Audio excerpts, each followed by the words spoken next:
হিমু কৰা বাজনা সদায় সময় বিৰতি দি আমি আমাৰ কাৰ্বি আংলং জিলা শাখাৰ সম্পাদক প্ৰভাত শইকীয়া বাজনাক আমি তেখেতক আমি পাঠৰ আসন গ্ৰহণ কৰিবলৈ সেৱা জনাইছোঁ। লগতে তেখেতক এখনি গামোচাৰে সমাসন জনাব আমি সেৱা জনাইছোঁ। কৃষ্ণ কৃষ্ণ হৰি ৰাম। তেখেতক আমি পাঠৰ আসন গ্ৰহণ কৰিবলৈ আমি সেৱা জনাইছোঁ। কৃষ্ণ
কৃষ্ণৰ সদিশ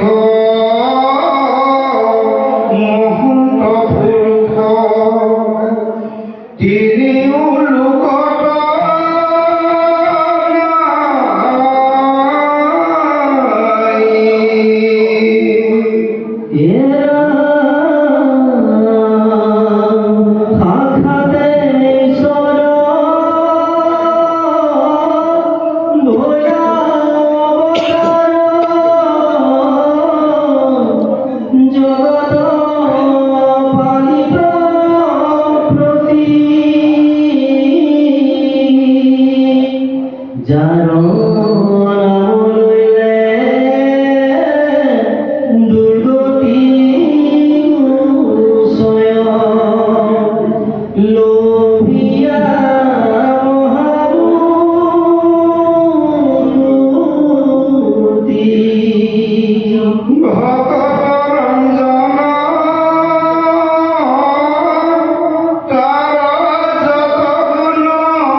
বুজি কামদেৱ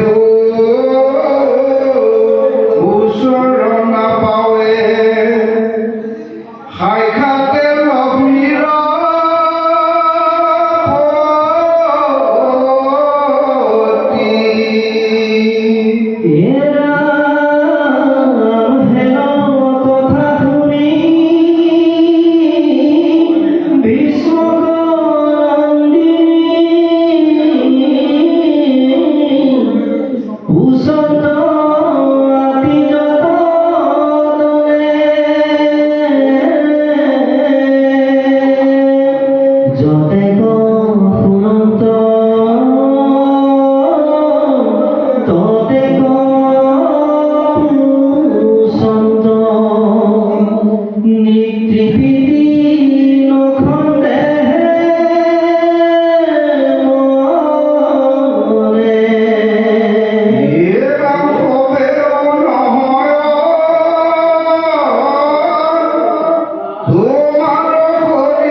কৃষ্ণকে সদিশ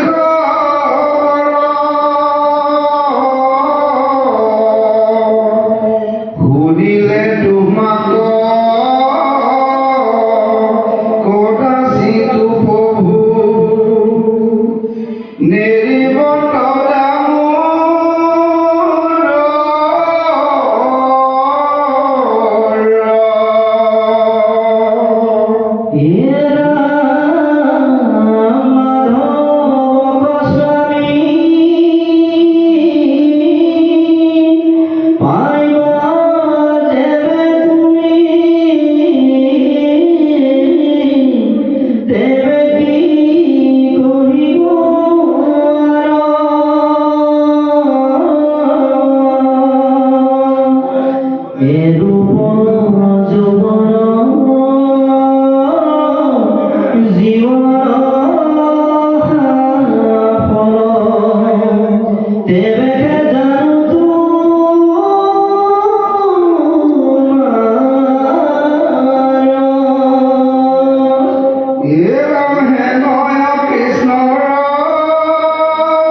জন্মে জন্মে মোর স্বামী হইবা তুমি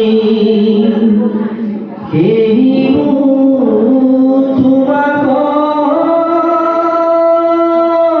পাই।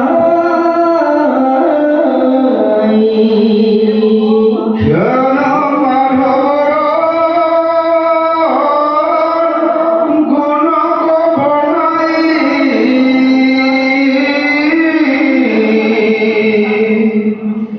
গাৱন্ত গীতৰ ৰুক্মিণী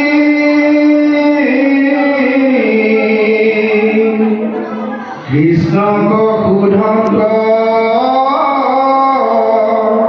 কৃষ্ণক ভূষন্ত আনমাই ৰাতি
ঈশ্বৰ কৃষ্ণৰ কথা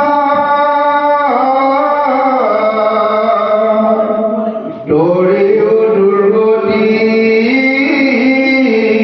ধৰিও ভকতি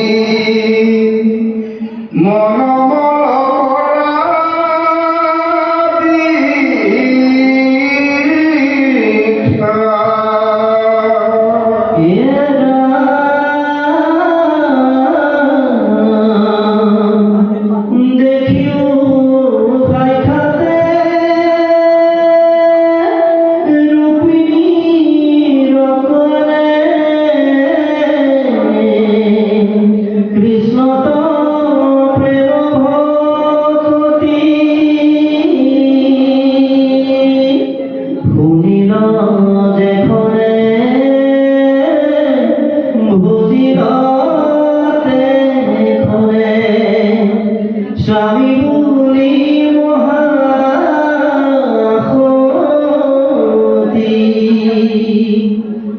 ভকতি নহলে ঈশ্বৰ কৃষ্ণক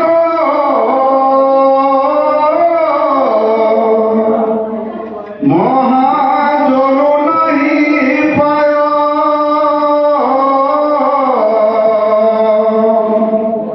ভকতি কৰিলে চান্দালে উপায়ে আপকি সুশংকা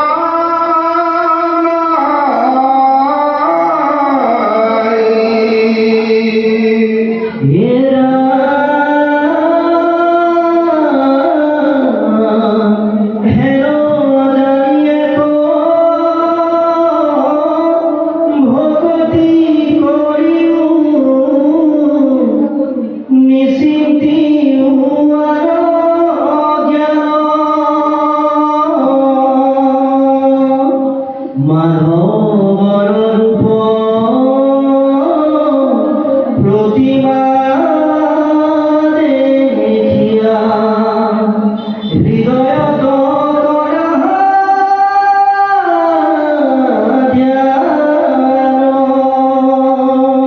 হে ৰাম প্ৰেমে ভকতি বাহিবা কৃষ্ণ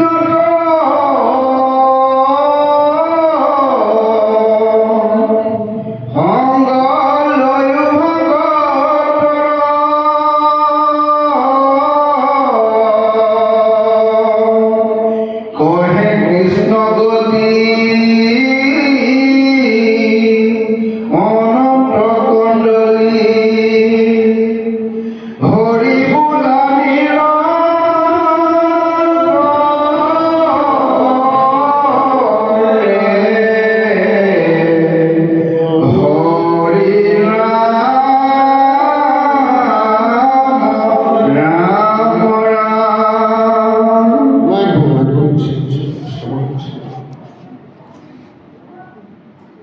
তেখেত মহাভাগৱত শিৱসকল মহন্ত শিৱমা আমাৰ পবিত্ৰ গুৰুগৃহত উপস্থিত থকা আমাৰ সকলো শুদ্ধাত্মাৰ চৰণত পুনৰ ভক্তি ভৰা সেৱা নিবেদন জনাইছোঁ। মোৰ অতি শ্ৰদ্ধাৰ পাঠচাৰ্যলৈ ইমান সুন্দৰ কীৰ্তন কৰিছে, আমাৰ দেখা সাত পৰি গৈছে, বৰ ভাল লাগিছে, ভগৱানৰ কৃপা হৈছে। আমাৰ অনন্ত মণ্ডলী বাদ জনাই এই দশমৰ মাজত আলোচনা কৰিছে, কাৰণ অনন্ত মণ্ডলীয়ে আমাৰ গুৰুজনক অৱশেষ লাভৰ কাৰণে প্ৰাৰ্থনা জনাইছিল আৰু আমাৰ গুৰুৱে কৃপা কৰিলে যে তুমিও ভাগৱতত স্থান পাবা। দশমৰ মাজত আলোচনা কৰা অনন্ত মণ্ডলীয়ে আলোচনা কৰিলে, ইমান ভাল লাগিছে। এটা ৰুক্মিণী কথা ওলাইছে, আমাৰ উঠি অহা প্ৰজন্মই ৰুক্মিণী সম্পৰ্কে বৰকৈ নাজানে, আৰু ৰুক্মিণী আমাৰ অসমৰ শদিয়াৰ কুন্দিনী নগৰৰ ভীষ্ম সম্প্ৰদায়ৰ কন্যা। আমাৰ অসমৰ ছোৱালীবিলাক বৰ ধুনীয়া, পৃথিৱীৰ অন্য ৰাজ্যৰ অন্য দেশৰ ছোৱালীবিলাকৰ লগত অসমৰ ছোৱালীবিলাক নিমিলে। অৱশ্যে আমাৰ নিজৰ দেশৰ ৰাজ্যৰ কাৰণে আমি প্ৰশংসা কৰা নহয়, প্ৰকৃততেই সত্য। কোটি কোটি ব্ৰহ্মাণ্ডৰ অধিকাৰী মালিক কৃষ্ণই পৃথিৱীলৈ পূৰ্ণ অৱতাৰ তেওঁ প্ৰথম ভাৰ্যা তেওঁ অসম কন্যা ভীষ্ম ৰজাৰ কন্যা ৰুক্মিণীক বাছি ল'লে।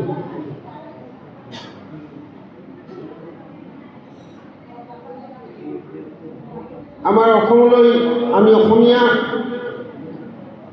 সকলে ইমান ভাগ্যৱান।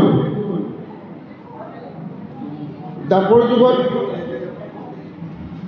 ভগৱান কৃষ্ণই ছবাৰকৈ অসমত পঞ্চচিহ্নযুক্ত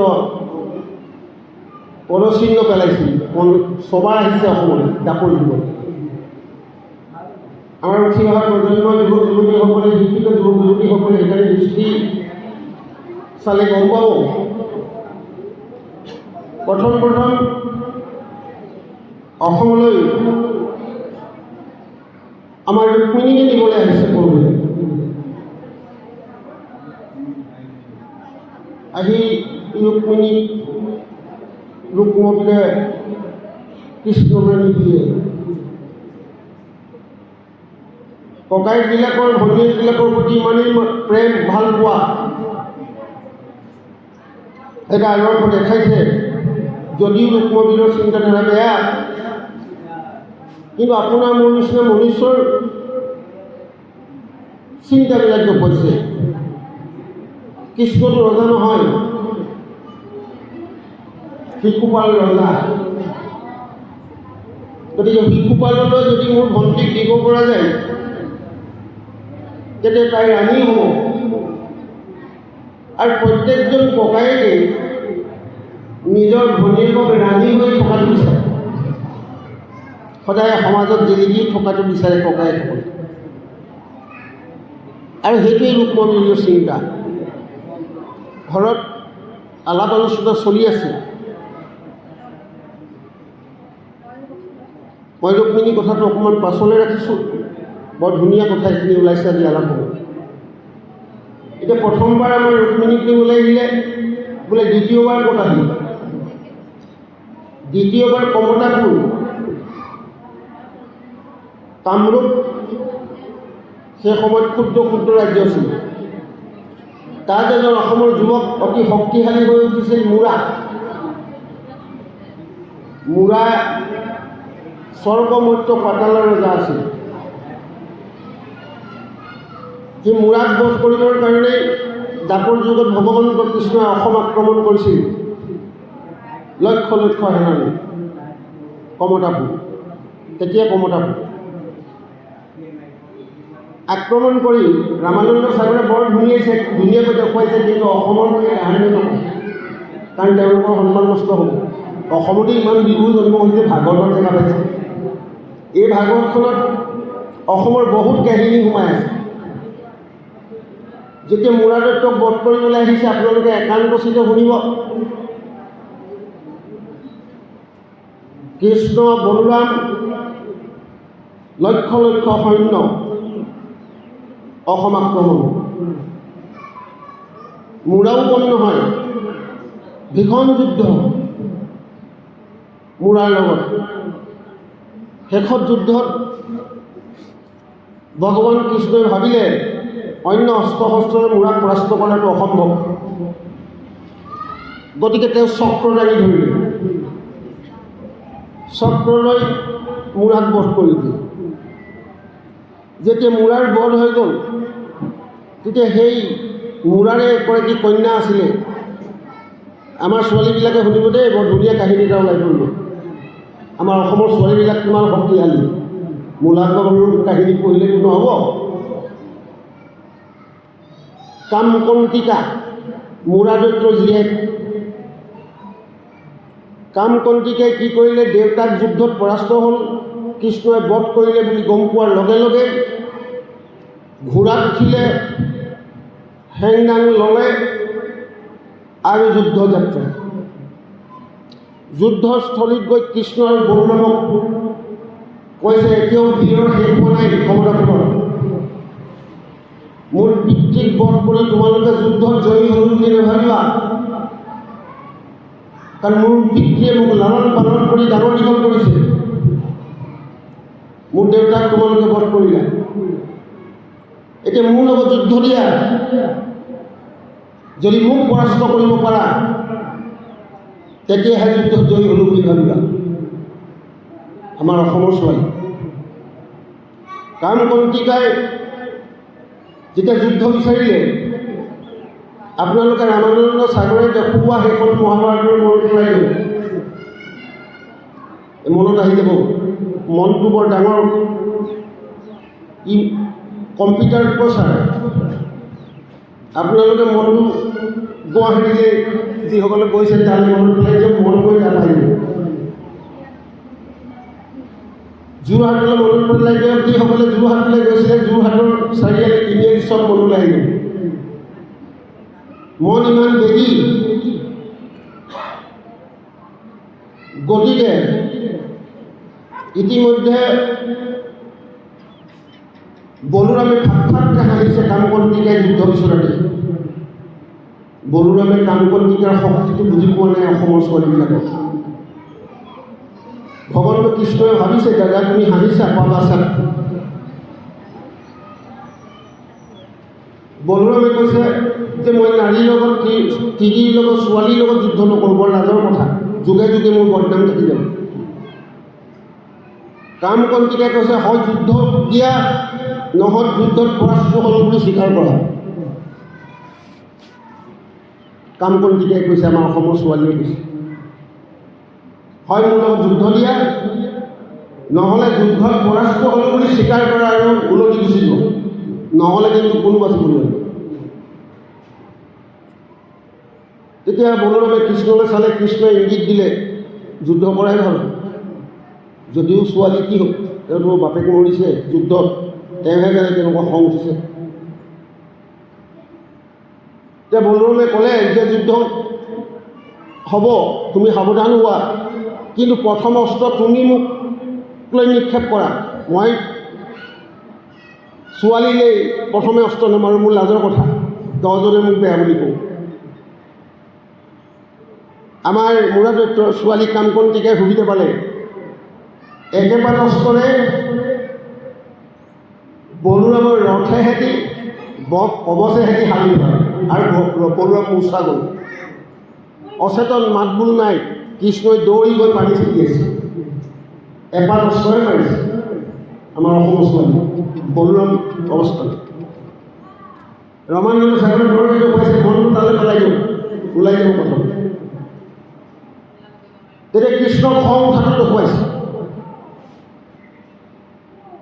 ককাইক যদি মূৰ্ছিত হৈছে যদি মৰে নিতাও ঠিক নাই, উশাহ নাই, নাকত চাইছে, ফুচফাচ কৰাটো কম হৈছে, চকুত পানী যদি ছিটিয়াই চাইছে নাই, চেতন অহা নাই বলোৰাম। কৃষ্ণই খঙৰ চক্ৰ দাঙি ধৰিছে কামকন্তিকালে বুলি। ইয়াৰ বৰ ডাঙৰ কাহিনী। কামাখ্যা দেৱী আপোনালোকে দেখিছে নহয়, গুৱাহাটীত কামাখ্যা দেৱী মন্দিৰ আছে, গৈছে নি? আমাৰ সংঘবকত নাযায় বাৰু। এই ইয়ালে বিয়া হৈ নোহোৱা আগত গৈছিলে নি তালৈ? আইসকল সংঘলৈ বিয়া হোৱাৰ পিছতে নাযায়। এই কামাখ্যা দেৱী আহি প্ৰকট হৈ গ'ল কামবন্তি দিয়া। মুৰাদেৱতো কামাখ্যা দেৱীৰ ভক্ত আছিল আৰু কামবন্তিকাও কামাখ্যা দেৱীৰ সেৱিকা। কামাখ্যা দেৱী মূৰ্তিমন্ত হৈ কৃষ্ণক সেৱা ধৰিলে যে হে কোটি কোটি ব্ৰহ্মাণ্ড অধিকাৰী মালিক, মোৰ ভক্তাই তোমাক চিনি নাপায়। তুমি সামান্য বসুদেৱ দৈৱকীৰ পুত্ৰ বুলি ভাবিছে, তুমি গোৱালৰ ল'ৰা কৃষ্ণ বুলি ভাবিছে। তুমি যে কোটি কোটি ব্ৰহ্মাণ্ড অধিকাৰী মালিক, তুমি নৰচেষ্টা দেখুৱাইছা, লীলা কৰিবলৈ আহিছা, এই কথাটো মোৰ ভক্তাই নাজানে। সেইকাৰণে তোমাৰ সাক্ষাতত যুদ্ধ বিচাৰিছোঁ। মই তোমাৰ চৰত সেৱা ধৰিছোঁ, মোৰ ভক্তাক তুমি ক্ষমা কৰি দিয়া। যেতিয়া কামাখ্যা দেৱীয়ে মূৰ্তিমন্ত হৈ সেৱা কৰিলে কৃষ্ণক,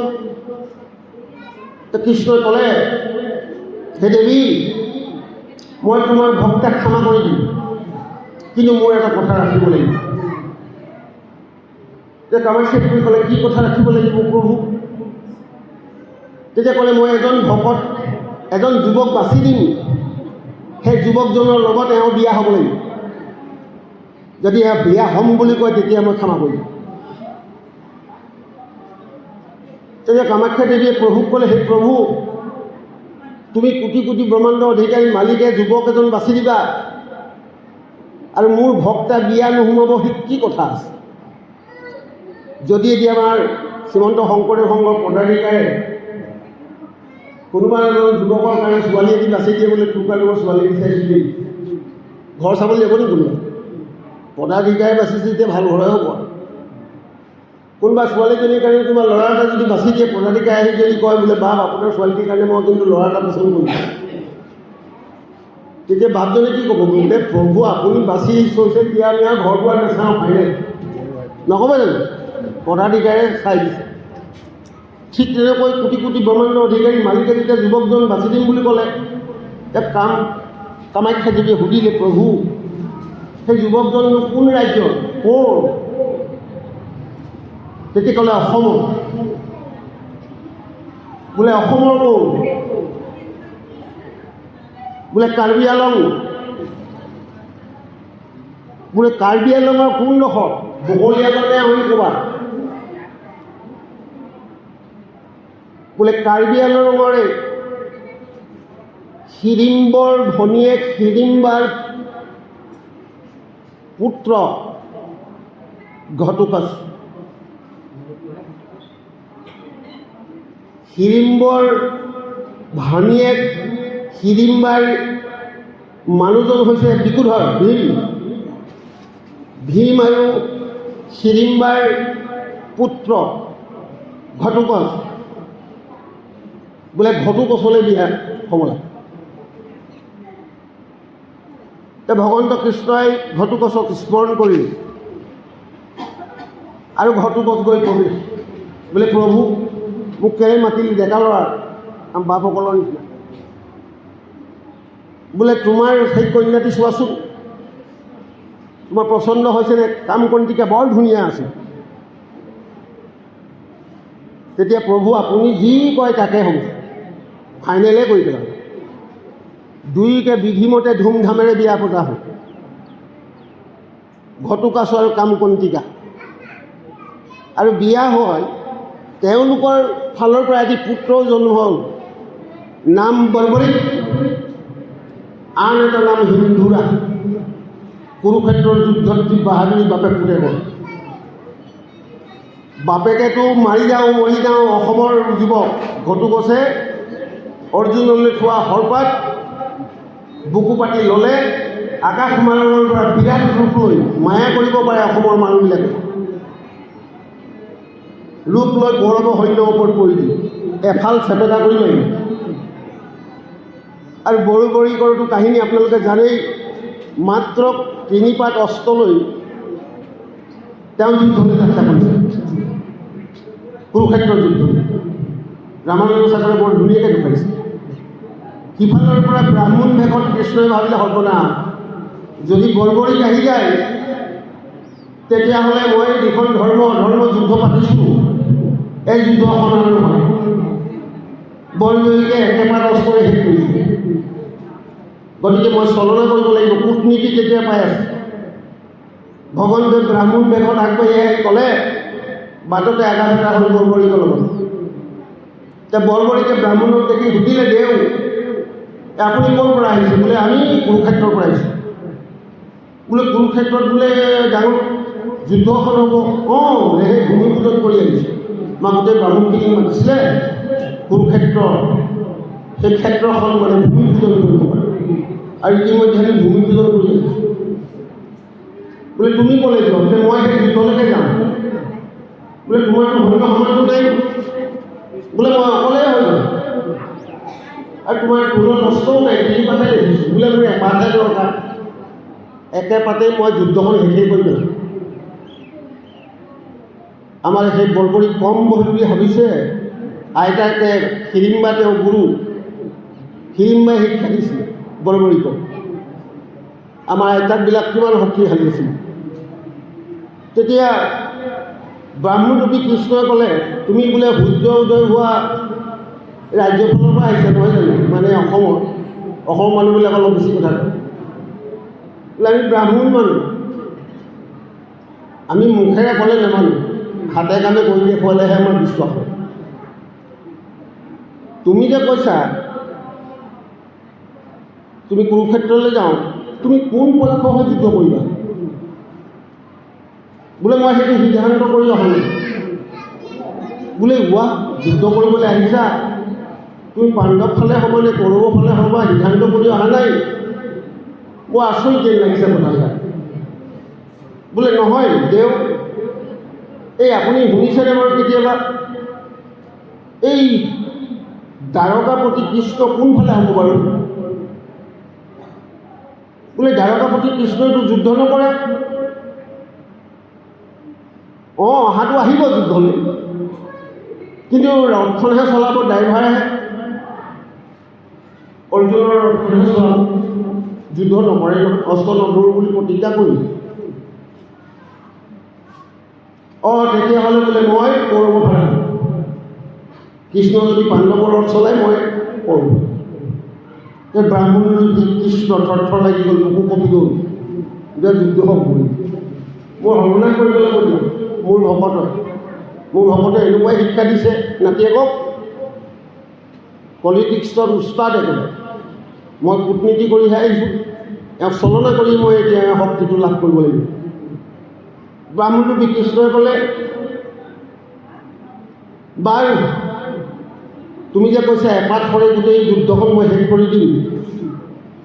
তেওঁ টিপতে গৈ এজোপা গছৰ পৰা পাত 3 খিলা লৈ আহিল। ব্ৰাহ্মণৰূপী কৃষ্ণ এখিলা কঁকালৰ কচনি ভৰাই দিলে, এখিলা হাতৰ মুঠিত থৈছে আৰু এখিলা গছনি দিছে। আৰু আমাৰ বৰবৰীকক কৈছে, তুমি এপাত অস্ত্ৰৰে যুদ্ধখন শেষ কৰিম কৈছা নহয়, এই গছজোপাত যিমান পাত আছে এইবোৰ সৈন্য বুলি ভাবি লোৱা। তুমি হৰ প্ৰহাৰ কৰা, যদি তোমাৰ হৰেৰে গোটেই পাতবিলাকক আঘাত সানিব পাৰে তেতিয়া ভাবিম তুমি প্ৰকৃততে মহাবীৰ। বোলে সেইটো কি ডাঙৰ কথা? বৰবৰীকে আইতাকে সেইবোৰ মন্ত্ৰ উচ্চাৰণ কৰিলে, আৰু এই গছত যিমান পত্ৰ আছে মোৰ শত্ৰু সৈন্য সদৃশ, গতিকে সেই অস্ত্ৰ তুমি সকলোকে আঘাত সানিব লাগিব আৰু পুনৰ আহি মোৰ ভিতৰত প্ৰৱেশ কৰিবা। যেতিয়ালৈকে আঘাত সানি শেষ কৰিব নোৱাৰা মোৰ পুনৰলৈ ঘূৰি আহিবা, মাৰি দিলে মন। অস্ত্ৰ গুচি গ'ল, গছৰ পাতবিলাক বিন্ধা হৈ গ'ল। কৃষ্ণই হাতত থকা শিলা চাইছে সেই শিলাও বিন্ধা, কঁকালৰ কচনি শিলা চাইছে সেই শিলাও বিন্ধা, ভৰিত গছকা শিলা চাইছে সেই শিলাও বিন্ধা। তেতিয়া ভগৱন্ত কৃষ্ণ ব্ৰাহ্মণৰূপী কৃষ্ণই হিৰিম্বালে মনত পৰিছে, মোৰ ভক্তা ভীমৰ পত্নী ইমানেই শক্তিশাল, ইমানেই তেওঁ মাহে মন্ত্ৰ জানে, এনেকুৱা শক্তি শিকাইছে নাতিয়েকক, এপাত অস্ত্ৰই গোটেই যুদ্ধখনেই শেষ কৰি দিলোঁ, প্ৰমাণ হৈ গ'ল। ভাবিলে কৃষ্ণই মই এইটো বিপদত পৰিম, গতিকে মই এতিয়া মোৰ অপৰাধ হ'লেও হওক, মই মায়া কৰিম। কৃষ্ণই বিষ্ণু মায়া কৰিম। তে ব্ৰাহ্মণৰূপী কৃষ্ণই ক'লে, হে বীৰ মহাবীৰ, তুমি সঁচাকৈ মহাবীৰ। বাৰু আমি ব্ৰাহ্মণ মানুহ, আমি কাৰোবাৰ লগত কথা বতৰা পাতিলে আমাৰ লাভ হ'ব লাগে, আমি লাভ নহ'লে কথা নাপাতিম। তোমাৰ লগত বহুত সময় কথা বতৰা পাতিম, গতিকে আমাক কিবা কিবি দান এটা দিলে ভাল পাওঁ। বৰবৰীকে ক'লে, কোৱা তোমাক ৰাজ্য লাগে, ধন টকা পইচা লাগে, সোণ লাগে, যি লাগে মোক কোৱা, মই দিম। ই বোলে তেনেকৈ মোক দিলে নকওঁ, গোটেই মানুহবোৰে আজিকালি তেনেকৈ আমাক দান দিয়ে, ক'লা বস্তু দান দিব লাগে বুলি গণকে চাই দিয়ে, আমাক ছাতিবোৰ দিয়ে, স্প্ৰিংবোৰ বেয়া, ক'লা ছাতি এটা দিয়ে বোলে দান, মেলি দিয়াৰ লগে লগে স্প্ৰিংডাল লাগি গৈছে। ক'লা জীৱ দান দিব লাগে, পাঠা ছাগলীবিলাক ক'লা দিয়ে, ঘৰলৈ টানি টানি আহোঁতে বাটত হাগিব লাগে, গুটি গুটি হাগে লেজুৱা, আৰু ঘৰ আহি পাই লৈ থাকে। গতিকে তুমি সত্য খাব লাগিব, মই যিটোকে বিচাৰোঁ সেইটোকে দিম বুলি। আমাৰ অসমৰ মানুহবোৰ আৱেগিক বা অলপতে মিটাৰটো উঠি যায়। বৰবৰিকাও ভাবিলে কি আহোক ব্ৰাহ্মণৰ বৰ কথা, মই প্ৰতিজ্ঞা কৰিলোঁ সত্য সত্য, তিনি সত্য খালোঁ, তোমাক যি লাগে তাকে দিম। মোক পাত খাই গ'ল, বোলে সঁচাকৈ দিবা, বোলে সত্য খালোঁ গ'ল। ভগৱানে ভাবিলে পাৰিলোঁ বোলে, মানে এবাৰ সত্য কোৱাৰ পাছত দান দিম বুলি কৈ যদি নিদিয়ে, তেওঁ মন্ত্ৰই কাম নকৰা হ'ব। এতিয়া অস্ত্ৰ মাৰিলেও একো কৰিব নোৱাৰে, কাৰণ তেওঁ বাক্য সিদ্ধ হৈ গ'ল। সেইকাৰণে বাক্য সিদ্ধটো বৰ ডাঙৰ বস্তু।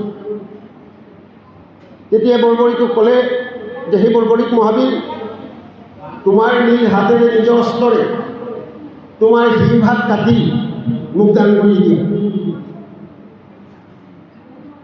তেতিয়াতো বৰবৰীকে চিন্তা কৰিছোঁ, কোৱা ক্ষেত্ৰীয়সকলে তেজ দেখিলে ভয় নাখায়, সুধীসকলেও ভয় নাখায় তেজ দেখিলে, মূৰ নুঘূৰাই, বৈশ্যসকলেও ভয় নাখায়, মূৰ নুঘূৰাই, কিন্তু ব্ৰাহ্মণে তেজ দেখিব নোৱাৰে।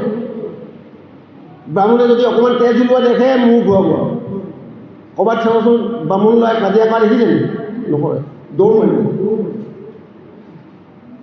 তেওঁ ব্ৰাহ্মণ হৈ মোৰ শিৰভাগ কাটি দিম, তেজ হাও হাওকৈ মাৰিব, আৰু সেই মাথা ভাগ দান লাগে, কি কাৰণে লাগে তেতিয়া গম পাই গ'ল বুলি যে সেই বিগ্ৰহ মই দিম বুলিতো দিমেই, কিন্তু পৰিচয় দিব লাগিব, সত্য পৰিচয় দিয়া।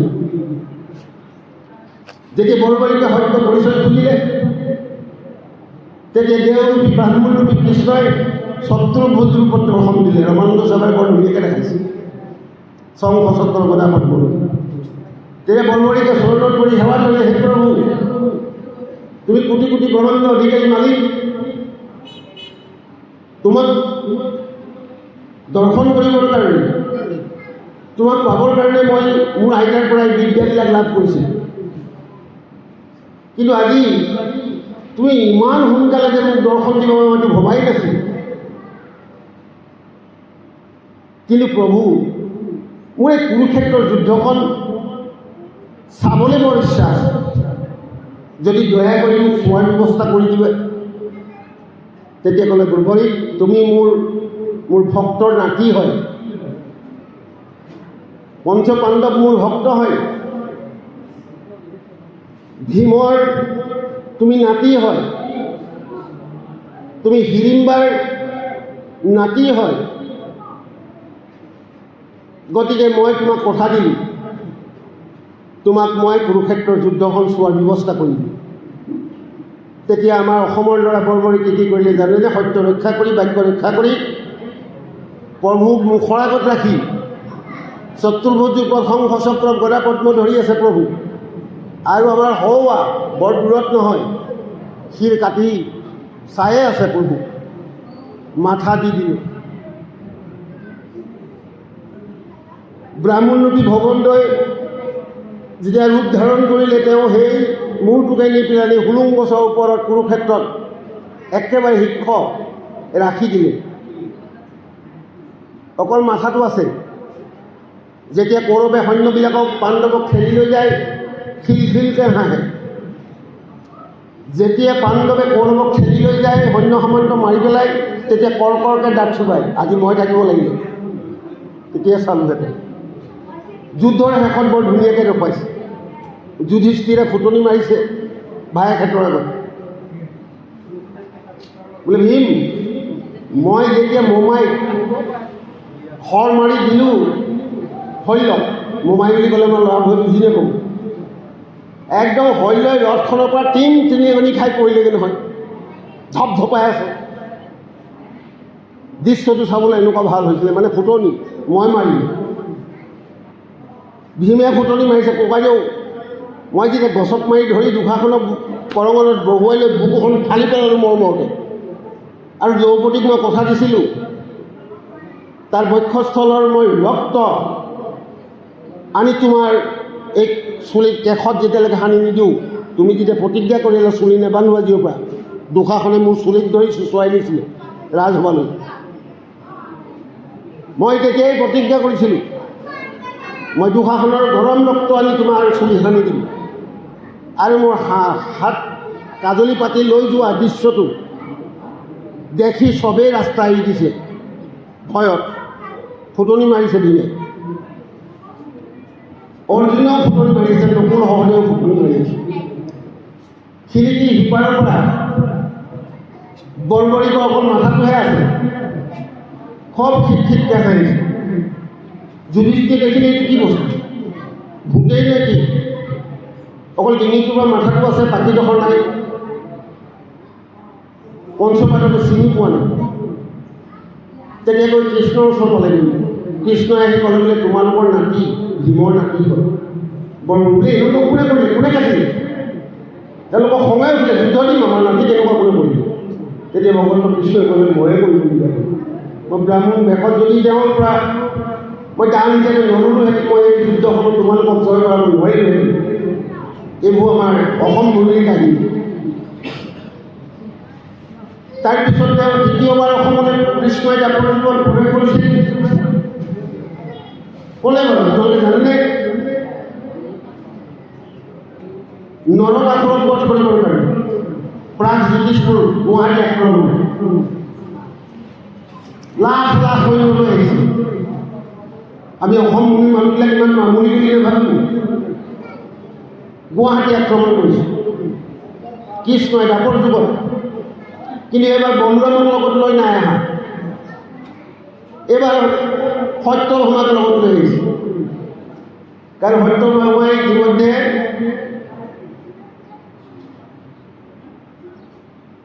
বসুমতীয়ে সত্যভামা হৈ জন্মগ্ৰহণ কৰি আছে। আৰু বসুমতীয়ে বৰাৰূপী ভগৱন্তক কৈছিলে, মোৰ অজস্ৰতা অৱস্থাত তুমি মোৰ বীৰ্য দিলা আৰু মই বীৰ্য ধৰিলোঁ। সেইকাৰণে মোৰ ল'ৰাটো অলপ অহংকাৰী গম্ভীৰা হ'বই। মায়েসকলে সাৱধান, সতী সন্ততি গৰ্ভত ৰখা সময় আছে, ফেন আছে, পোহৰ আছে, ভাগৱতত দিয়া আছে। আমাৰ বুঢ়াসকলে নকয়, লুকুৱাওঁতে এতিয়া দুৰ্দান্ত ল'ৰা ছোৱালীবিলাক জন্ম হোৱাৰ পিছতহে গম পাইছে যে আমি এই কথাটো আলোচনা কিয় নকৰিলোঁ। ভাগৱতত যদি আলোচনা কৰিবই নালাগে, লাগিছিলে কেলে? কোনটো পোহৰত ল'ৰা ছোৱালী জন্ম গৰ্ভত খাই দিব লাগে? চতুৰ্থ পোহৰ। চতুৰ্থ পোহৰৰ পুত্ৰ আশা কৰিবৰ কাৰণে ভাগৱতত লিখা আছে। তেতিয়াহে দুৰ্গ প্ৰধানমন্ত্ৰীৰ পুত্ৰ হয়। বা যে কি নহওক, বসুমতীয়ে সেইকাৰণে কৈছিল বৰাৰূপী ভগৱন্তক যে প্ৰভু, তোমাৰ মোৰ ভিতৰৰ এই পুত্ৰটি মহা অত্যাচাৰী হ'ব। তেওঁকতো কোনেও বধ কৰিব নোৱাৰে তোমাৰ বাবে। কিন্তু এটা কথা মই তোমাৰ ওচৰত প্ৰাৰ্থনা জনাইছোঁ, তুমি যেতিয়াই বধ কৰা, কিন্তু মোৰ আজ্ঞা নহ'লে বন্ধ কৰিবা। বৰাৰ ভগৱতৰ দিনতেই বহুমতীয়ে সেইটো স্বামীৰ পৰা কৃপা লাভ কৰিছে। সেইকাৰণে এতিয়া বৰাৰ ভগৱতে কৃষ্ণ অৱতাৰ কৃষ্ণ হৈ আহিছে। বহুমতীয়ে সত্যভামা, এতিয়া মা কৃষ্ণই সত্যভামাৰ লগত ধৰিছে, কাৰণ সত্যভামাই আজ্ঞা দিলেহে মাৰিব পাৰিব নৰকাসুৰক। গুৱাহাটী দুখন যুদ্ধ, গুৱাহাটীলৈ নৰকাসুৰক বধ কৰিবলৈ এইটো কাৰণে আহিবলগীয়া হ'ল, তেওঁ 16 বছৰীয়া কন্যা গুৱাহাটীত বন্দী কৰি থৈছে কাৰাগাৰত। নৰকাসুৰ 16,000 গোটেই বিশ্ব সুন্দৰী থাকোঁ, এলা বছৰ নহয়, পৃথিৱীৰ ভিতৰত ধুনীয়া ছোৱালী য'ত য'ত আছে চব ধৰি বন্দী, গুৱাহাটীত বন্দী কৰি দিছে আমাৰ অসমৰ ল'ৰা। কিন্তু নৰকাসুৰে কৈছে যে মই একেদিনাখনে এইখিনিক বিয়া পাতিম, কিন্তু প্ৰথমতে কামাখ্যা দেৱীক বিয়া পাতি ল'ম।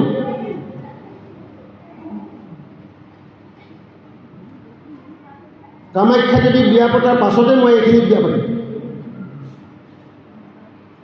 আপোনালোকে পাইছে এইবিলাক কথা, যে কামাখ্যা দেৱীক প্ৰস্তাৱ দিলে গুৱাহাটীত আমাৰ অসমৰ ল'ৰা নৰকাসুৰে, যে তুমি মোৰ লগত বিবাহ হ'ব লাগে। কামাখ্যা দেৱীটো মূৰ্তিহেদ হৈ আছে, মূৰ্তিমন্ত, কিন্তু কামাখ্যা দেৱীয়ে ভাবিলে এইটো অসুৰ, ই মূৰ্তি চূৰ্তি চিনি নাপায়, ভাঙি চিঙি চূৰ্ণ বিচূৰ্ণ কৰিব।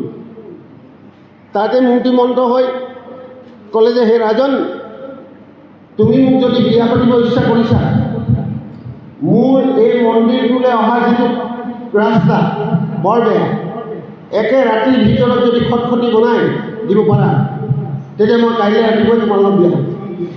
এইটো চুক্তি বোলে হৈ যাব। নৰকাসুৰে একেবাৰে অৰ্ডাৰ দি দিলে, সৈন্য সামন্ত আহি আৰু একেবাৰে প্ৰশিক্ষণ কৰিব লাগি গ'ল।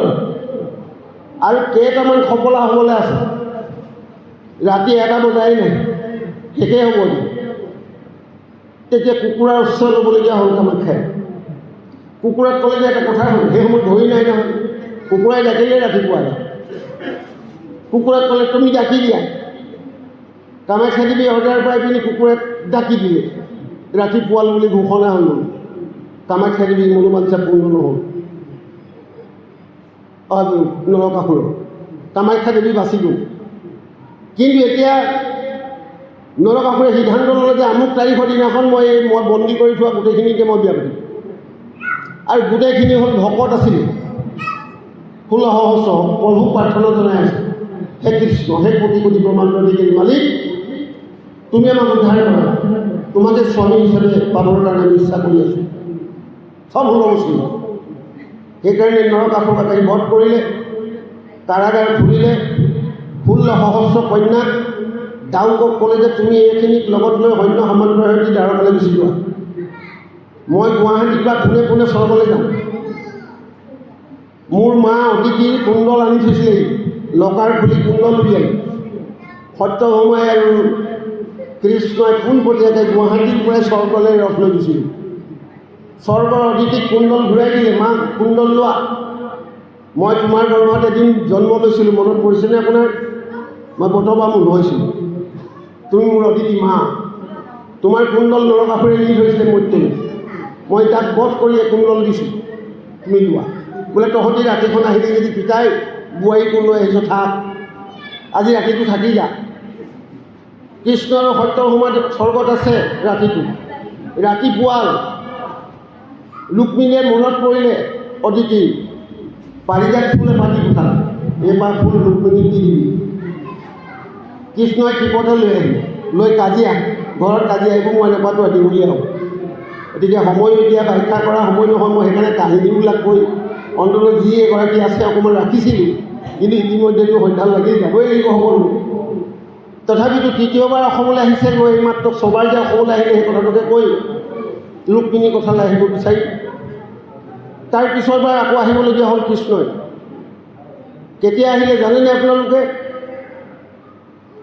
ইতিমধ্যে পাণ্ডৱে অশ্বমেধ যজ্ঞ পাতিছে। সেই অশ্বটো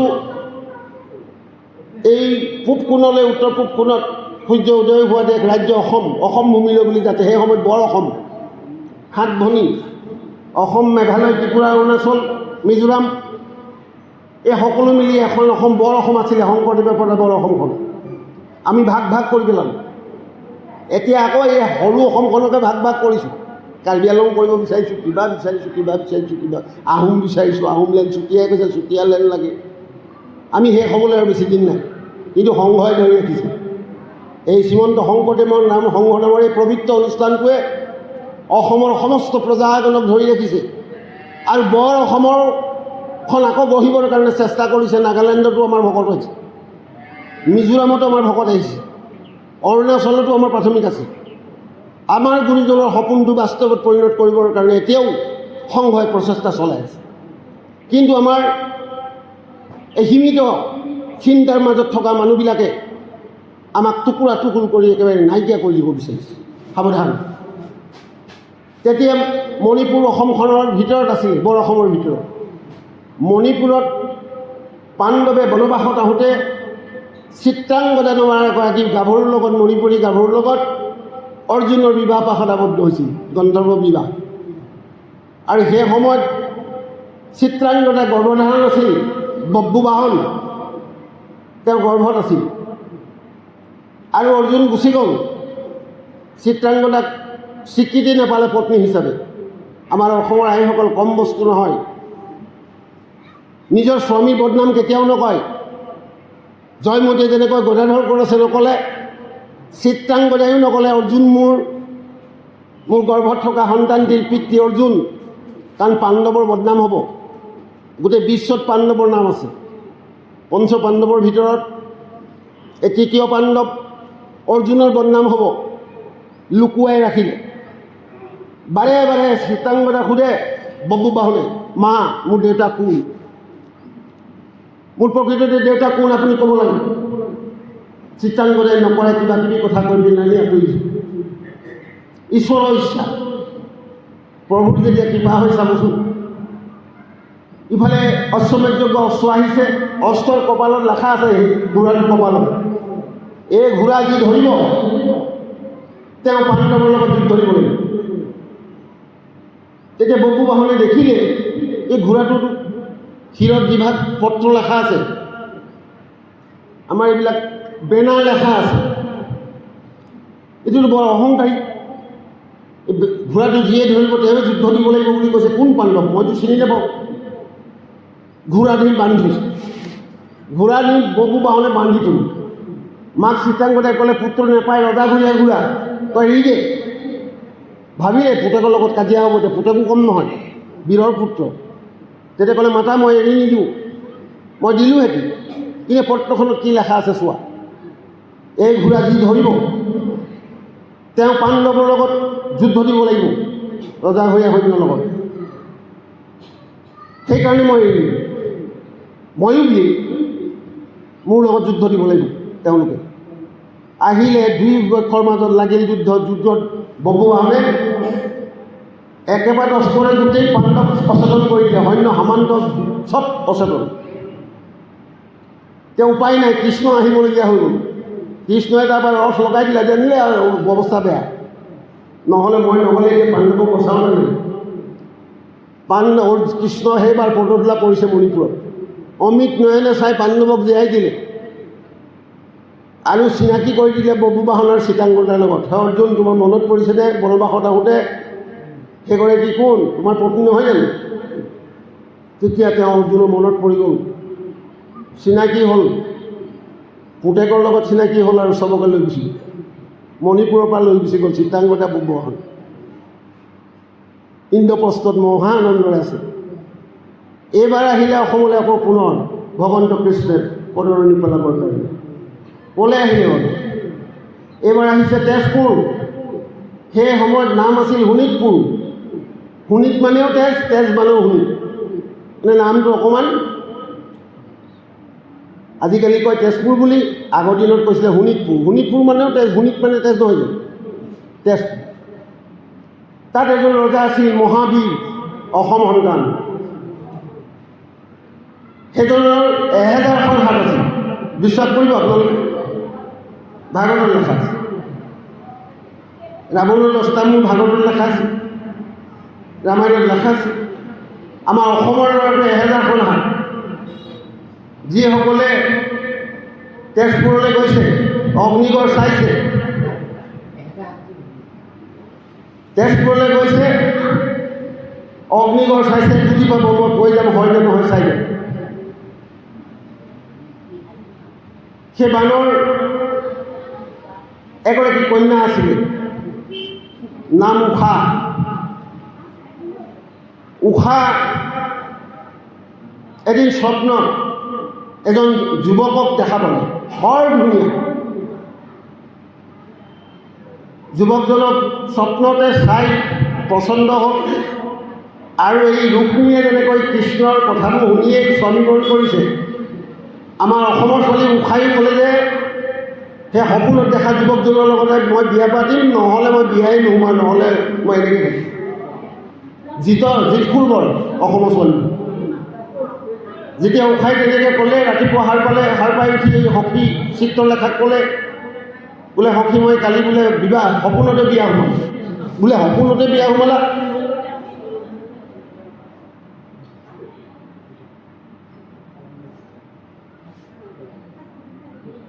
হয়, মোৰ বজাৰখন অকণমান কমকৈ আছে, বেপাৰীবোৰ গুচি গ'লে মোক কি কৰিম এতিয়া? মোৰ যদি বিক্ৰীয়ে নহয়। অঁ, নহ'লে মোৰ উঠি যাওঁ লাগিব। বাৰু যেতি নহওক, কাহিনীবিলাকে বিয়া কৰা নাই বুলি ভাবিছোঁ। হয়, মই হাঁহি উঠা কাহিনীবোৰো গম পাওঁ, পিছত যেতিয়া থাকিব মই গম পালোঁ। গোবিন্দ গোপাল কৃপালস্বামী মজিলো ভৱজগতিটো আমি ইতিমধ্যে যেতিয়া চিত্ৰলেখাক ক'লে, চিত্ৰলেখাই ভাবিলে বোলে ঘৰ ক'ত, বোলে চিনি নাপাওঁ, গম নাপাওঁ। বোলে ল'ৰাটো যুৱকজনৰ ঘৰ ক'ত তাকো নাজানো, বোলে নামো নাজানো। কোৱা ঘৰ ক'ত নাজানা, নাম কি নাজানা, কাৰ পুতেক নাজানা, মই কেনেকৈ সেই ল'ৰাটো তোমাক বুজাই দিম? বোলে মই সপোনত দেখিছোঁ। উপায়ন্ত হৈ চিত্ৰলেখাই চিত্ৰ আঁকিব পাৰে। সখীয়েকৰ মনোবাঞ্ছা পূৰ্ণ কৰিবৰ কাৰণেই তাৰ চিত্ৰ আঁকিবলৈ ধৰিলে। চিত্ৰ আঁকি যাওঁতে সেই সপোনত দেখা যুৱকজনৰ অৰ্থাৎ অনিৰুদ্ধৰ প্ৰতিচ্ছবিটো আঁকি দিলে যেতিয়া, বোলে এইটোৱে হ'ব, নাকটো এনেকুৱা আছিলে, চকুবোৰ এনেকুৱা আছিলে, কাণখন এনেকুৱা, এইটোৱে। তেতিয়া চিত্ৰলেখা মায়ে জানে, তেওঁ মায়া বলত কম্পিউটাৰত যেনেকৈ আজিকালি গোটেই পৃথিৱী ইপাৰে সিপাৰে ক'ত কি হৈ আছে কম্পিউটাৰ টেপা মানে ওলাই যায়। চিত্ৰলেখা সেই মায়াৰ কম্পিউটাৰটো আছিল। চিত্ৰলেখা মায়াৰ কম্পিউটাৰৰ মাজেদি চালে এইজন যুৱক ক'ত হ'ব পাৰে। ওলাই পৰিলে দ্বাৰকাৰ কৃষ্ণৰ নাতি অনিৰুদ্ধ। বোলে হৈ যাব সখী, মই তোমাৰ স্বামীক আনি দিম। উষা আনন্দত সীমা নাই, মোৰ সখীক আনি দিব। আৰু পাৰিব, অসমৰ ছোৱালীবিলাক আগৰ দিনত মায়া কৰিব জানে। মাখি হ'ব পাৰে, বাঘ হ'ব পাৰে, সিংহ হ'ব পাৰে, মেকুৰী হ'ব পাৰে, এই মন্ত্ৰবোৰ আছিল। আজিকালি মন্ত্ৰবোৰ হেৰাই গ'ল অসমত, এতিয়াও কিছু জেগাত আছে, মায়ে মূৰত আছে বুলি কয়। কিন্তু আমাৰ পৰিপুৰুষৰ হাততো আছিল কিছু মন্ত্ৰ। বান মাৰি দিব আৰু ধুমুহা বৰষুণ আহিব, কঠীয়াতলিত এটোপাল পানী নপৰে, বান মাৰি দিব। ইমান বাহাদুৰ মন্ত্ৰ।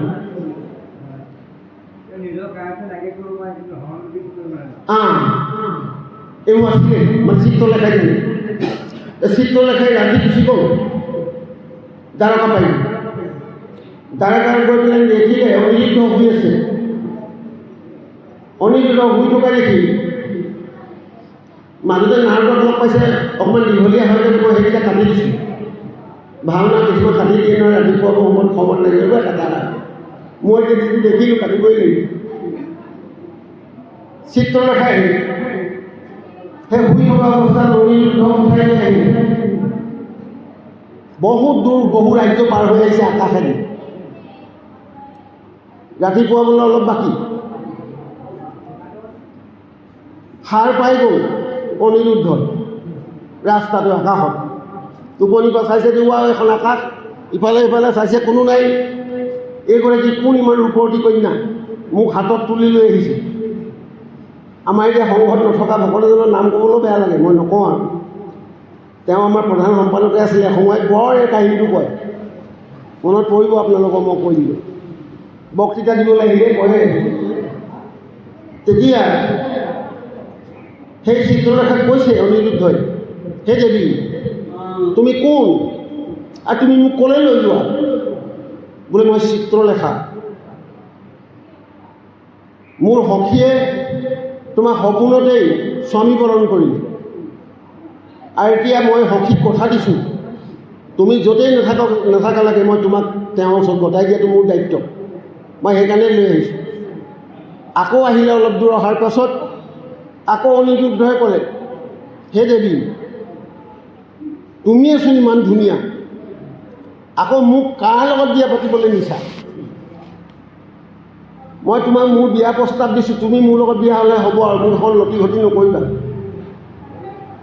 চিত্ৰলেখাই কৈছে, হে ৰাজকুমাৰ মই কিমান ধুনীয়া, মোৰ সখী আৰু ধুনীয়া বুলি কৈ আমাৰ সেই প্ৰাক্তন সম্পাদক যোনে লেকচাৰ লয়, এতিয়া সংঘত নাই বাঢ়ি গ'ল বাৰু। যে কি নহওক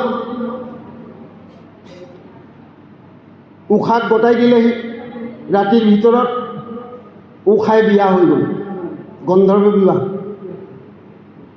আৰু উষাৰ প্ৰথম দিনাখনৰ পৰাই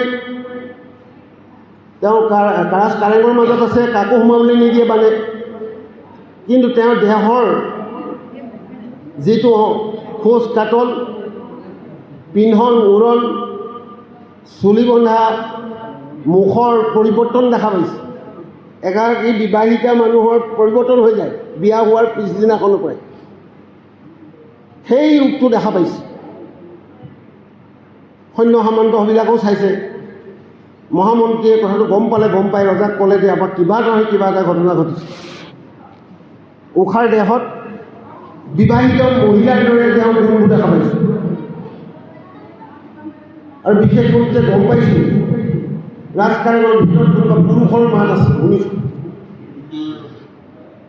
বানে নিমিষতে মেইন সৈন্যসকলক লৈ ঘেৰাও দি ধৰা পৰি গ'ল অনিৰুদ্ধক বন্দী কৰি পেলালে। আৰু আমাৰ বানে লগালগ সিদ্ধান্ত লোৱা নাই যে এওঁক বন্দীশালত ৰাখি দিয়া, কালিলৈ ৰাতিপুৱা বিচাৰ কৰে। ৰাতিৰ ভিতৰত সেই অগ্নিগড়ে এতিয়া বন্দী কৰি এইটো বন্ধ কৰি দিলে কাৰাগাৰটো, য'ত অনিৰুদ্ধ বন্ধক বনাইছিলে সেই কাৰাগাৰটো এতিয়াও আছে। অগ্নিগড় চোৱা যাবলৈ চোৱা ঘৰতে দেখিও সেইটো বন্ধ কৰি দিছে, তাত সোমাবলৈ দিয়ে, সেই তাত বন্দী কৰি ৰাখিছিলে।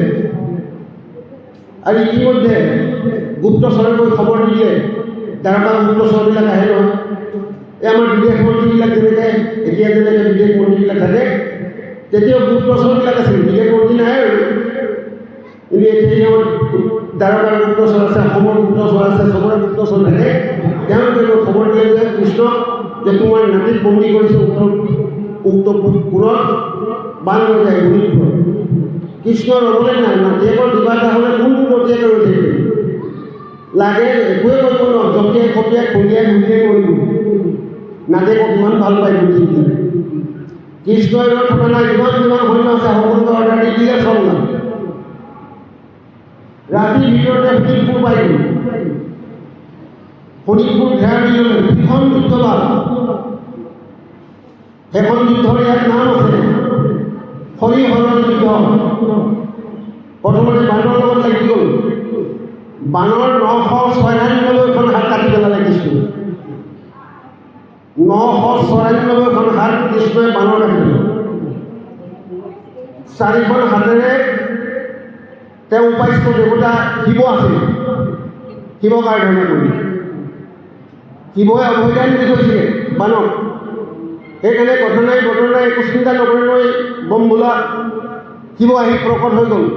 ত্ৰিশূললৈ আৰু ত্ৰিশূললৈ আহিয়ে যুদ্ধ যিখন যুদ্ধ লাগিলে আকৌ ঘোঁৰৰ যুদ্ধ কোনে কোনে লাগিলে হৰ মানে শিৱ কৃষ্ণ হৰি হৰি হৰ হৰি মানে কৃষ্ণ হৰ মানে শিৱ শিৱ আৰু কৃষ্ণৰ দুখন যুদ্ধ যুদ্ধত জয় পৰাজয় নাই শিৱই ভাবিছে কি হ'ল মোকতো পৰাস্ত কৰিব পৰা কোনো মনুষ্যৰ তাত শক্তি নাই তেওঁ যেতিয়া ধ্যান চকুৰে চালে অন্তৰ চকুৰে 3 নম্বৰ চকুৰে কৌটি কৌটি ব্ৰহ্মাণ্ড অধিকাৰী মালিক নাৰায়ণক দেখা পালে উৱা হৰি হৰি মই ঘাইজনৰ লগতে লাগি তেওঁ চৰণ ধৰে দীঘলী কৰিবলৈ গৈছিলে কৃষ্ণই কিন্তু সংঘাত হুকুম এটা দিলে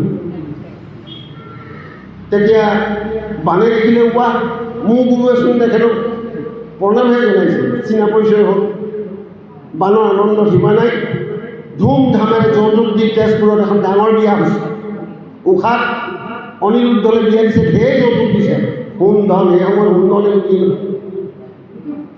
সেইধৰণে কৃষ্ণই আমাক দাপৰ যুগত পদলৈ পেলাইছিল বাপ অসম ভূমি আৰু এবাৰ আহিছে হত্যাক বিয়া কৰাবৰ কাৰণে ৰূপমন্দিৰৰ যিয়ে হত্যাকো বিয়া কৰাই দিছে কৃষ্ণ পুতেল গতিকে এনেকুৱা হিষ্ট্ৰী আছে আমাৰ উঠি অহা সকলে হিষ্ট্ৰী পঢ়িলে গম পাব বাৰু যদি নহওক এই আমাৰ ৰুক্মিণী মহাসতী লক্ষ্মী আহি ৰুক্মিণী ৰূপত আছে অসম ভূমি আমি কম ভাগ্যৱান দিবা দাপৰ যুগতে পদৰলৈ পাই দিছোঁ কৃষ্ণ এতিয়া আমাক বচাবৰ কাৰণে কৃষ্ণই গুৰু হৈ আহি গ'ল ক'লে যে তুমি বৰ ডাঙৰ গধুৰ ধৰ্ম এটা দিলে নোৱাৰা পালন কৰোঁ ততৰ বিষয়ে মই জানো এনেকুৱা এটা ধৰ্ম দিম যিটো ধৰ্মৰ নীতি নিয়ম কিবা কিবি একো নাই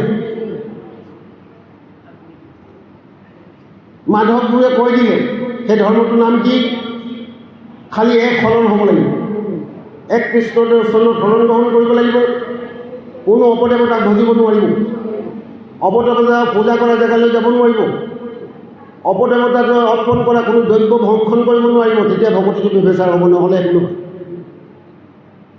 অইন বস্তুৱে অনাচাৰে সেই শৰণ ভজন নষ্ট কৰিব নোৱাৰে কিন্তু অন্য দেৱতাক ভজা অন্য দেৱতাক উপাসনা কৰা দ্ৰব্যক যদি কেনেবাকৈ জিভাত পৰি যায় শৰণো শেষ ভজনো শেষ হয় সেইজনৰ কাম নাই বুলি বিচাৰে সাৱধান আমাৰ গুৰুজনে লেখি দিলে ভোকাইছে অন্য দেৱীদেৱ নকৰিবা হে দেহে নকৰিবা তাৰ মূৰ্তি নাচাইবা প্ৰসাদ নাখাইবা ভক্তি হ'ব ব্যৱচাৰ আৰু তোমালোকক মই যিটো ধৰ্ম দিছোঁ তাত কোনো নীতি নিয়ম নাই মাধৱ গুৰুৱে লেখিলে আমাৰ ধৰ্মটো কি বহুতে নাজানে আপোনালোকে জানে কাৰণে বহি আছে বাৰু আমাৰ ধৰ্মটো হৈছে এক শৰণ হৰি নাম ধৰ্ম নাম য'ত ধৰ্মটো সেইকাৰণে কৈছে হৰি নামক কীৰ্তনত নাহিকাল স্থানপাত্ৰ নিয়ম সংযম একো বিধি মাধৱ গুৰুৱে কৈছে নিয়ম সংযম একো বিধি আইন নাই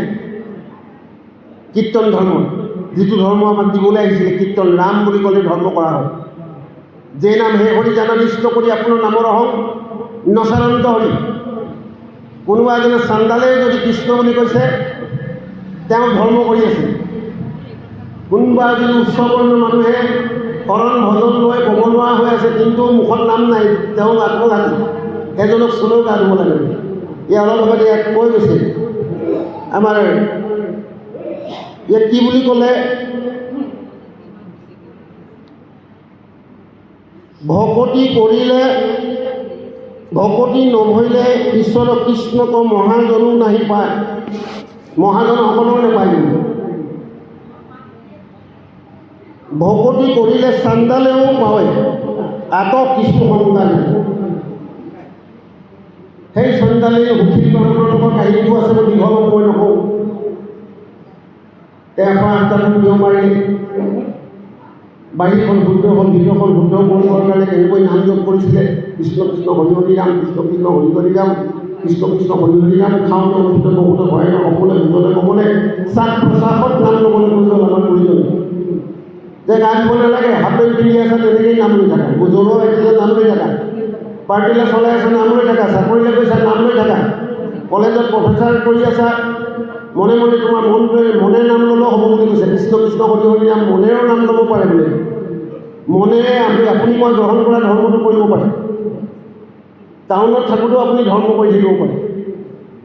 নাম লৈ থাকিলে ধৰ্ম কৰা হয়। যদি নাম মুখত নাই বা সংঘত থাকিলেও কিন্তু বৈকুণ্ঠলৈ যাব নোৱাৰিব।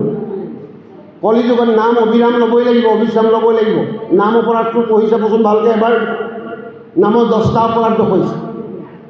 অসমৰ কোনজন ভকতে হওক বা অভকতে হওক বুকুত হাত দি কওকচোন আপুনি নামৰ 10টা অপৰাধ আপোনাৰ গাত নাই লগা বুলি।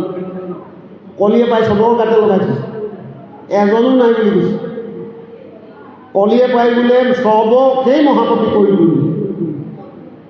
তেতিয়া নাৰদে ভয় খাই গ'ল, বোলে চব যদি মহাপাপীয় হৈ গ'ল তেতিয়া কলিচোন এজনো নতৰিব। তেতিয়া সনত কুমাৰে উত্তৰ দিছে, তৰিব বোলে কেনেকৈ তৰিব? খাওঁতে উঠোঁতে বহুতে হয় না সপোনে ভোজনে গোপনে যাৰ মুখত নাম থাকিব সেইজনহে তৰিব। কাৰণ নাম বন্ধ হৈ গ'লে বোলে পাপ আকৌ পুনৰ পাপী হৈ যাব। কাৰণ পলিউশ্যন হৈ গ'ল বুলি, শব্দ পলিউশ্যন দিয়া। আপুনি ঘৰৰ আশে পাশে চাবচোন, কৃষ্ণ কৃষ্ণ কোৱা মানুহ কেইজন আছে? বাহিৰা কথা পতা মানুহ বেছি আছে, উভত মাত মতা মানুহ বেছি আছে। গতিকে 99% মানুহেই গ্ৰাম্য কথা পাতি থাকে। আমাক গুৰুজনে ক'লে গ্ৰাম্য কথা নাপাতিবা, শাক খোৱা ভাত খোৱা কথা নাই, সেইবোৰ গ্ৰাম্য কথা। গ্ৰাম্য কথা কথনে মলিনেও হৈছিল। তোমালোকে প্ৰসংগ কৰি পাঠ কৰি অন্তখন পবিত্ৰ কৰিছা হয়, কিন্তু বাহিৰলৈ ওলাই গৈ বাট চলাই ইবাৰৰ পৰা লাগি গ'ল কথা, ঘৰুৱা কথা। আকৌ বোলে চিটটো লেতেৰা কৰি দিছা। আমাৰ উদাহৰণ এটা বুজাইছে ভাগৱতত চাব। 12টা স্কন্ধ 12 জেগাতে দিছে সেই উদাহৰণটো। এটা হাতীক মাৰোঁতে বৰ ধুনীয়াকৈ গা ধুৱায়, নদীত পেলাই পেলাই গা ধুৱায়, বিলঙনি মাৰি মাৰি। ক'ৰবাত অকণ যদি বালি লাগি থাকে সেইকণো ধুৱায়। মাৰোঁতে ক'ব তই ওপৰলৈ উঠ, মই গাটো ধুই লওঁ। হাতীটোৱে বোলে ওপৰলৈ উঠিয়ে ভৰিটোৱে মাটিখিনি ঠেলি আৰু সুৰেৰে মাটিখিনি লৈ গাত ঢালিব। এতিয়া হাতীটো গা ধুৱাই কি লাভ হ'ব? বোলে আমাৰ একশৰীয়া ভকতখিনি তেনেকুৱা হৈছে। নাম পাঠ পাতি পেলাই অকণমান চিটটোক চফা কৰে, বাহিৰলৈ বাৰান্দা আহি পাৰে, বহি পেলাই দি গ্ৰাম্য কথা পাতি থাকে। বোলে বাগানৰ পাত কিমান আহিছে, বোলে ল'ৰাটোৱে চাকৰি পালে নহয়, কেলৈ পাত ভাগ কৰিব লাগিছিলে, পঢ়ি অকণমান উপায়। আমি সেই ল'ৰাটোৱে চাকৰি পালে কাৰণে পাত এভাগ পনীৰ খাওঁ আছিল, কিন্তু পাছত কি লেখা আছে সেইটো গুৰুত্ব নাই। আমাক গুৰুজনে কৈ থৈ গ'ল যে সেই নৰগণ তোমালোক ভকত হৈছে, গ্ৰাম্য কথা নাপাতিবা। তোমালোকে আগে পাছে বোলে গ্ৰাম্য কথা নাপাতিলে কেনেকৈ চলিব? পত্নীৰ লগতো কথা পাতিব লাগিব, পুত্ৰৰ লগত কথা পাতিব লাগিব, তেতিয়াহে সমাজ সংসাৰখন চলিব। বোলে আগে পাছে নামৰ লগাবা, বোলে কৃষ্ণ কৃষ্ণ আয়ো মই টাউনলৈ যাম, প্ৰসাদখন অকণমান সোনকালে কৰি দিবা, বোৱাৰীও মাজনী প্ৰসাদ কৰিম, কৃষ্ণ কৃষ্ণ। এই আগে পাছে উদাহৰণ এটা দিছে। আইসকলে চাদা চেন পিন্ধিছিলে আগত, আজিকালি আইসকলেহে মৃদং ফুল দি পিন্ধে। আজিকালিতো আৰু চাৰ হৈছে, চদা চদা পিন্ধে। আজিকালি মানে বৰ ধুনীয়া এপাত পিন্ধে, বিয়া সময়ত যে পিন্ধে এপাত বৰ দাম আৰু 60,000 80,000 1 লাখ 1.5 লাখ এনেকুৱা লাগে। হা অঁ, আমাক গুৰুজনে সেইবোৰ বিচলিত নাই নহয়। আমাক গুৰুজনে ভাগৱতত দিছে যে চাদা চেণ্ডেল দেখিবলৈ বেয়া হয়, তাৰ কাৰণে আইসকলে যেনেকৈ ফুল মৃদং মণি খুৱাই খুৱাই লৈ মাজে মাজে দেখিবলৈ ভাল লাগিব। আমাক কৈছে তোমালোকে ঘৰুৱা কথাবিলাকো পাতোঁতে মোৰ নাম সেই মণিৰ দৰে মৃদঙৰ ফুলৰ দৰে লগাই ল'বা, আগে পাছে অলংকাৰ আপোনাৰ মোক কৈছিল। তেতিয়াহে বোলে তোমালোকে বাক্য এই অপৰাধৰ পৰা বাচিবা। তাই বাক্য অৰ্পণ কৰিলে তাইটোৰ 3টা কাম ধৰ্ম, দান ত্ৰাণ ৰক্ষণ। বাক্যৰ 3টা ধৰ্ম, সত্য প্ৰিয় হিত।